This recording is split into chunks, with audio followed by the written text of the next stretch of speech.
네, 그렇죠. 이번 서울시장 출마 선언에 아유, 감사합니다.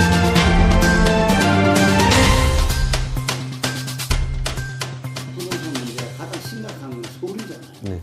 이 부분에 대한 어떤 대책, 어떤 대책을 갖고 계십니까? 제가 20년간 서울 서대문에서 정치하면서요. 제가 받는 민원의 절반은 부동산 관련 민원입니다. 아, 재건축, 재개발. 예, 예.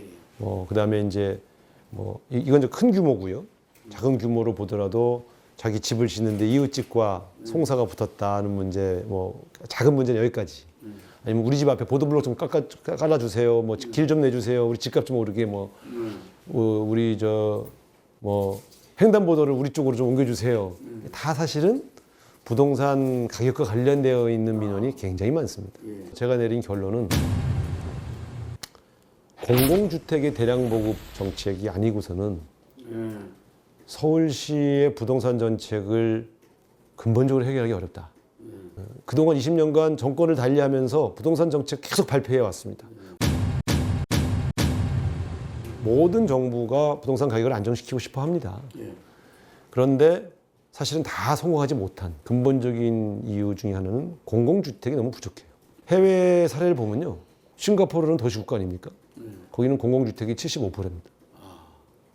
그러니까 상위권 주택들은 계속 값이 오르지만 75%의 주택은 가격이 안 올라요. 공공이 보유하고 있으니까. 국민의 75%는 안정된 집에 살지 않습니까? 오스트리아 B는요, 40%예요. 공공주택 비율이. 도쿄, 파리, 런던은 25% 수준입니다. 공공주택 비율이. 우리나라 몇 프로? 서울은 8% 미만입니다. 부동산이라는 것이 재테크의 수단으로 모든 시민들에게 머리가 깊이 박혀있는 이 상황에서 우리나라 서울에 있는 주택의 92%가 바로 그런 시장 논리의 대상으로만 노출되어 있으니 정부의 정책으로 어떻게 이걸 잡을 수 있겠습니까? 굉장히 어렵습니다. 그런 측면에서 저는 지금이라도 중장기적으로는 공공주택의 대량 보급 정책을 필 수밖에 없다. 그래서 제가 찾아봤어요. 서울에 택지가 있냐?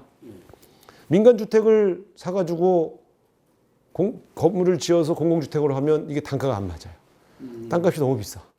그러니까 임대료가 오르는 거예요. 관리비 다 합하면 거의 90만 원 선이에요. 한 달에 90만 원씩 주거비용으로 지출할 수 있는 사람이 몇 명이나 되겠습니까?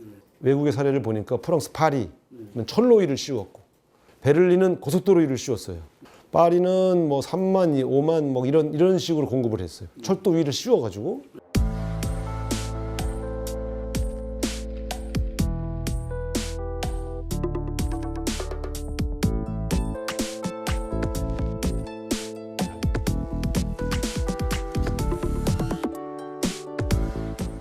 인공대지라고 하는데 인공대지를 조성하는 비용만 들어요. 그리고 제가 딱 보니까 서울역에서 용산역 사이에 철도가 10개씩 막 이렇게 있는 게 쫙 위에서 보면요.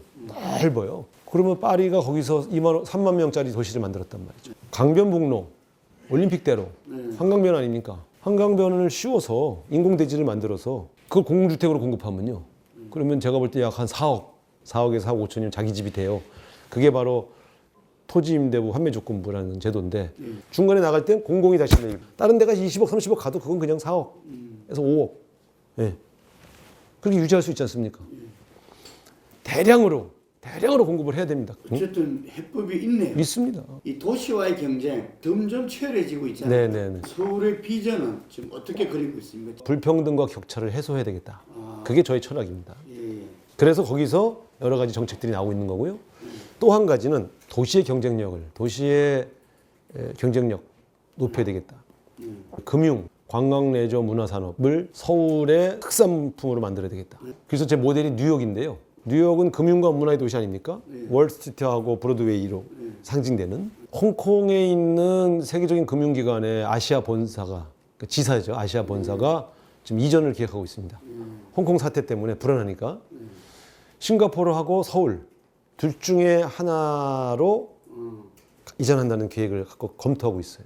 제가 시장이 되면 정부, 금융, 현업 종사자, 서울시 공무원 이렇게 유치단을 만들어서 홍콩으로 날아가겠습니다. 서울로 와라. 싱가포르보다 혜택을 더 주겠다. 그 금융기관들이 전부 이전한다면 이쪽으로 금융에서만 일자리가 한 10만 개쯤 생깁니다. 금융 일자리라는 것은 젊은이들에게는 꿈의 직장 아닙니까? 더군다나 글로벌 금융기관들인데. 그리고 관광 레저 문화, 요즘은요 젊은이들이요 방탄소년단, 뭐 NCT, 몬스타엑스 이런 아이돌 가수 보면서 꿈을 키워요. 문화 쪽으로 가고 싶어요.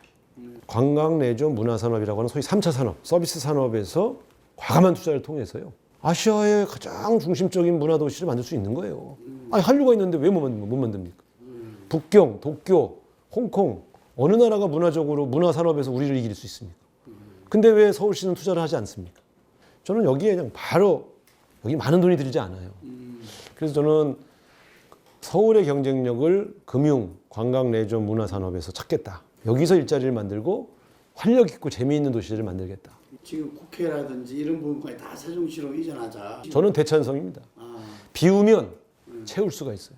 지금 서울은요 수도라는 이름 때문에 받는 규제가 의외로 많습니다. 서울은 경제도시예요. 서울이 새로운 기회가 되는 거죠. 저는 새로운 기회가 된다고 봐요. 국회가 여의도에 있는 것과 세종시에 있는 게 우리 서울 시민들 삶과 무슨 상관이 있습니까? 국회 앞에 고도 제한 풀어가지고요 홍콩에 있는 금융기관들을 데려올 수 있다니까요. 구상 자체가요 과거하고는 다른 발상을 해야 돼요. 금융사 데려온다니까 사람들이 뭐라는 줄 알아요? 에이 가능하겠어요? 담대하지 않고 어떻게 새로운 발전을 합니까? 한강변에 대지 씌워서 건물 지을 수 있어요. 집 지을 수 있어요. 그러니까 가능하겠어요? 담대한 변화는 발상의 전환을 통해서 과거와 다른 방식으로 접근해야 됩니다.